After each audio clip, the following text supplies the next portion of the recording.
शादी के तीसरे दिन ही रचना को एहसास हो गया कि इस घर में मुस्कुराहटें जितनी मीठी दिखती हैं, इरादे उतने ही कड़वे हैं। उसकी शादी अमित से हुई थी, जो एक प्राइवेट कंपनी में काम करता था। रचना खुद एक सफल चार्टर्ड अकाउंटेंट थी और अपनी मेहनत से अच्छी कमाई करती थी। शादी से पहले अमित के परिवार ने बार बार कहा था कि उन्हें दहेज नहीं चाहिए। इसी बात ने रचना और उसके पिता का दिल जीत लिया था। सभी को लगा था कि उन्हें एक संस्कारी और आधुनिक परिवार मिल गया है, लेकिन शादी के कुछ दिन बाद ही तस्वीर बदलने लगी। एक रात रचना पानी लेने के लिए कमरे से बाहर निकली तो ड्राइंग रूम से आती आवाज़ें सुनकर रुक गई। वहाँ अमित, उसकी माँ कमला देवी और पिता सुरेश बैठे थे। कमला देवी हंसते हुए बोली, दहेज लेने की क्या ज़रूरत थी? एक बार लड़की घर आ जाए, फिर उसकी पूरी तनख्वाह तो हमारे घर ही आएगी। सूरज ने गर्व से कहा, लोग एक बार दहेज लेते हैं, हमने तो जिंदगी भर की कमाई का इंतजाम कर लिया। रचना के पैरों तले जमीन खिसक गई। अमित भी वहाँ बैठा मुस्कुरा रहा था। रचना हर महीने 1.5 लाख कमाती है, 2 साल में नया फ्लैट भी ले लेंगे, उसने कहा। रचना का दिल टूट गया। उसे सबसे ज़्यादा दर्द इस बात का हुआ कि अमित ने भी उसका साथ नहीं दिया। वह चुपचाप अपने कमरे में लौट आई। पूरी रात उसे नींद नहीं आई। सुबह उसने फैसला कर लिया कि वह जल्दबाजी में कोई कदम नहीं उठाएगी, पहले सच को पूरी तरह समझेगी। अगले कुछ दिनों में उसने ध्यान देना शुरू किया। हर दिन कोई ना कोई उससे पैसे की बात करता। कभी सास कहती, बहू अब घर की जिम्मेदारी भी तुम्हारी है। कभी ससुर कहते, तुम्हारी सैलरी सीधे फैमिली अकाउंट में आनी चाहिए। और अमित हर बार यही कहता, हम सब एक परिवार है, अलग अलग पैसों का क्या मतलब। रचना मुस्कुरा देती, लेकिन अंदर ही अंदर सब नोट करती रहती। फिर एक दिन उसे अलमारी साफ करते समय एक फाइल मिली। फाइल में कई बैंक लोन के कागज़ थे। उसे देखकर उसकी आंखें फैल गई। अमित के परिवार पर लगभग 35 लाख रुपए का कर्ज था। अब उसे पूरी बात समझ आ गई। उसे बहू नहीं, एटीएम बनाकर घर लाया गया था। लेकिन इस बार उनकी गणना में एक बड़ी गलती थी। उन्होंने रचना को कमज़ोर समझ लिया था। रचना ने उस फाइल को वापस उसी जगह रख दिया जहाँ से उसने उठाई थी। वह जानती थी कि अगर अभी उसने कोई प्रतिक्रिया दी तो सामने वाले सतर्क हो जाएंगे। इसलिए उसने तय किया कि वह चुप रहेगी और सही समय का इंतज़ार करेगी। अगले कुछ दिनों तक उसने ऐसा व्यवहार किया जैसे उसे कुछ भी पता नहीं हो। वह रोज़ की तरह ऑफिस जाती, घर लौटती और परिवार के साथ सामान्य तरीके से पेश आती। इससे अमित और उसके माता पिता पूरी तरह निश्चिंत हो गए। उन्हें लगने लगा कि उनकी योजना बिल्कुल सही दिशा में आगे बढ़ रही है। लेकिन एक शाम रचना की ज़िंदगी में एक और बड़ा खुलासा हुआ। वह ऑफिस से जल्दी घर लौट आई थी। जैसे ही वह घर के अंदर दाखिल हुई, उसे अपने सास ससुर के कमरे से धीमी आवाज़ें सुनाई दी। दरवाज़ा थोड़ा खुला था। कमला देवी कह रही थी, अगर शादी के बाद भी लड़की अपने पैसों पर अधिकार जताने लगे तो सारी मेहनत बेकार हो जाएगी। सुरेश हंसते हुए बोले, चिंता मत करो, अमित ने उसे पूरी तरह अपने भरोसे में ले लिया है। कुछ महीनों में उसके सारे निवेश और बचत की जानकारी भी हमारे पास होगी। रचना के कदम वहीं रुक गए। तभी कमला देवी ने कहा, वैसे भी इस रिश्ते के लिए हमने कितनी तैयारी की थी। इतनी कमाने वाली लड़की रोज़ रोज़ थोड़ी मिलती है। यह सुनते ही रचना का दिल धक से रह गया। उसने पहली बार महसूस किया कि उसकी शादी सिर्फ लालच की वजह से कराई गई थी। उस रात जब सब सो गए तो वह चुपचाप अपने कमरे में बैठी रही। तभी उसकी नज़र अमित की पुरानी स्टडी टेबल पर पड़ी। वहाँ एक दराज थी जिसे अमित अक्सर लॉक रखता था। कई कोशिशों के बाद दराज खुल गई। अंदर कुछ पुराने दस्तावेज और एक डायरी रखी थी। रचना ने कांपते हाथों से डायरी खोली। पहले कुछ पन्नों में सामान्य बातें लिखी थी, लेकिन फिर एक पन्ने पर उसकी नज़र दिख गई। वहाँ लिखा था, अगर रचना से शादी हो गई तो हमारे सारे कर्ज खत्म हो जाएंगे। उसकी नौकरी और सैलरी हमारे भविष्य को सुरक्षित कर देगी। नीचे अमित के हस्ताक्षर थे। रचना की आंखों से आंसू बह निकले। उसे यकीन नहीं हो रहा था कि जिस इंसान को उसने अपना जीवन साथी माना, वह उसे एक इंसान नहीं बल्कि कमाई का साधन समझता था। लेकिन तभी उसकी नज़र डायरी के आखिरी पन्नों पर गई। वहाँ एक और चौंकाने वाला सच लिखा था। अमित के पिता ने अपने बिजनेस में भारी नुकसान के बाद कई लोगों से उधार लिया था। कर्ज इतना बढ़ चुका था कि घर तक गिरवी रखने की नौबत आ गई थी। उसी दौरान उन्होंने तय किया था कि बेटे की शादी ऐसी लड़की से करवाई जाए जो अच्छी कमाई करती हो। रचना का सिर घूमने लगा। अब सारी बातें साफ हो चुकी थी। तभी उसके फ़ोन पर उसकी कॉलेज की सबसे करीबी दोस्त नेहा का कॉल आया। रचना खुद को रोक नहीं पाई और रो पड़ी। उसने नेहा को सारी बात बता दी। कुछ देर चुप रहने के बाद नेहा बोली, रोना बंद करो रचना, अब वक्त उन्हें सबक सिखाने का है। नेहा ने आंसू पोंछे, लेकिन कैसे? नेहा की आवाज़ में आत्मविश्वास था। जो लोग तुम्हें पैसों के लिए इस्तेमाल करना चाहते हैं, उन्हें उनकी ही भाषा में जवाब दो। उस पल रचना के मन में एक योजना जन्म ले चुकी थी। एक ऐसी योजना जो अमित और उसके परिवार की असलियत उनके सामने ही उजागर कर देगी। अगले कुछ दिनों तक रचना बिल्कुल सामान्य बनी रही। वह रोज की तरह ऑफिस जाती, घर लौटती और परिवार के सामने मुस्कुराती रहती। अमित और उसके माता पिता को लगने लगा कि उनकी योजना सफल हो रही है। उन्हें जरा भी अंदाजा नहीं था कि रचना अब उनका हर कदम समझ चुकी है। एक रविवार सुबह नाश्ते की मेज पर रचना ने अचानक कहा, मेरे पास आप सबके लिए एक बड़ी खुशखबरी है। अमित उत्सुकता से उसकी तरफ देखने लगा। कमला देवी ने तुरंत पूछा, क्या हुआ बहू? रचना ने मुस्कुराते हुए कहा, मेरी कंपनी ने मुझे एक बड़ा प्रोजेक्ट दिया है और उसके साथ मुझे लगभग 55 लाख रुपए का स्पेशल बोनस मिलने वाला है। यह सुनते ही तीनों के चेहरे खिल उठे। सुरेश की आंखों में चमक आ गई। अमित ने उत्साहित होकर पूछा, सच में? रचना ने सिर हिला दिया। हाँ, अगले महीने तक पैसे मेरे खाते में आ जाएंगे। उस दिन के बाद घर का माहौल अचानक बदल गया। जो लोग पहले छोटी छोटी बातों पर उसे टोकते थे, अब उसकी हर पसंद का ख्याल रखने लगे। कमला देवी उसकी पसंद का खाना बनाने लगी। सुरेश रोज उसके ऑफिस की तारीफ करने लगे। अमित पहले से ज़्यादा प्यार दिखाने लगा। रचना यह सब देखकर अंदर ही अंदर समझ रही थी कि यह बदलाव उसके लिए नहीं बल्कि उन पैसों के लिए है जिनका सपना यह लोग देख रहे हैं।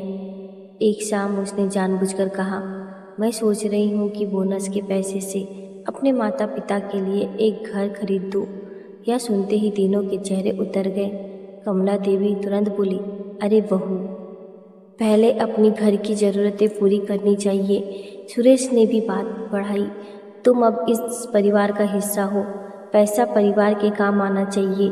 रचना ने मासूम बनते हुए पूछा, लेकिन मेरे मम्मी पापा ने भी तो मेरे लिए बहुत कुछ किया है। अमित बीच में बोल पड़ा, वो सब ठीक है, लेकिन इतना बड़ा फैसला हम सबको मिलकर लेना चाहिए। रचना को वही जवाब चाहिए था। उसने शांत रहकर सिर हिला दिया। उसी रात उसने अपने कमरे में एक छोटा सा रिकॉर्डिंग डिवाइस रख दिया। अगले दिन वह ऑफिस जाने का बहाना करके घर से निकल गई, लेकिन कुछ देर बाद चुपचाप वापस लौट आई। उसे पता था कि उसके जाने के बाद घर में क्या चर्चा होने वाली है। जैसे ही वह दरवाजे के बाहर पहुंची, अंदर से आवाज़ें आने लगी। कमला देवी कह रही थी, अगर इस लड़की ने पैसा अपने माँ बाप पर खर्च कर दिया तो हमारा क्या होगा? सुरेश गुस्से में बोले, इतनी मेहनत से रिश्ता कराया था, पैसा तो इसी घर में आना चाहिए। अमित ने धीमे स्वर में कहा, चिंता मत करो, मैं उसे मना लूँगा। ज़रूरत पड़ी तो भावनात्मक दबाव डालूँगा, आखिर पत्नी है मेरी। रचना की आंखों में दर्द उतर आया, लेकिन अगले ही पल उसने खुद को संभाल लिया, क्योंकि अब उसके पास सिर्फ शक नहीं बल्कि सबूत भी था। उसने पूरी बातचीत रिकॉर्ड कर ली थी। उसी शाम वह अपनी दोस्त नेहा और एक अनुभवी वकील से मिली। वकील ने सारी रिकॉर्डिंग सुनने के बाद कहा, यह बहुत मजबूत सबूत है, लेकिन अगर इन्हें पूरी तरह बेनकाब करना है तो इन्हें सार्वजनिक रूप से अपनी लालच कबूल करने दो। रचना मुस्कुराई। उसके मन में पहले ही एक योजना तैयार हो चुकी थी। अगले दिन उसने पूरे परिवार के सामने घोषणा की, अगले रविवार मैं घर पर एक छोटी सी फैमिली पार्टी रखना चाहती हूँ। कुछ रिश्तेदार और मेरे ऑफिस के लोग भी आएंगे। उसी दिन मैं बोनस और भविष्य की योजनाओं के बारे में सबको बताऊंगी। यह सुनते ही अमित और उसके माता पिता खुशी से भर गए। उन्हें लग रहा था कि आखिरकार वह दिन आ गया जब रचना की कमाई पर उनका अधिकार होने वाला है। लेकिन उन्हें यह नहीं पता था कि जिस पार्टी का वो इंतजार कर रहे हैं वह पार्टी उनकी असलियत सबके सामने खुलने वाली थी। रविवार की शाम आखिर आ ही गई। घर को खूब सजाया गया था। रिश्तेदार, पड़ोसी और रचना के कुछ ऑफिस के सहकर्मी भी वहाँ मौजूद थे। कमला देवी और सुरेश हर मेहमान के सामने ऐसे मुस्कुरा रहे थे जैसे दुनिया के सबसे आदर्श सास ससुर वही हो। अमित भी बार बार रचना के आसपास घूम रहा था। उसे पूरा विश्वास था कि आज रचना सबके सामने अपने बोनस और भविष्य की योजनाओं की घोषणा करेगी। जैसे शाम आगे बढ़ रही थी, तीनों की उत्सुकता बढ़ती जा रही थी। आखिरकार रचना खड़ी हुई और सबका ध्यान अपनी ओर खींचते हुए बोली, आज मैं आप सबको एक महत्वपूर्ण बात बताना चाहती हूँ। पूरा कमरा शांत हो गया। अमित गर्व से मुस्कुरा रहा था। कमला देवी और सुरेश भी उत्साह से उसकी तरफ देख रहे थे। रचना ने आगे कहा, पिछले कुछ महीनों में मैंने रिश्तों के बारे में बहुत कुछ सीखा है।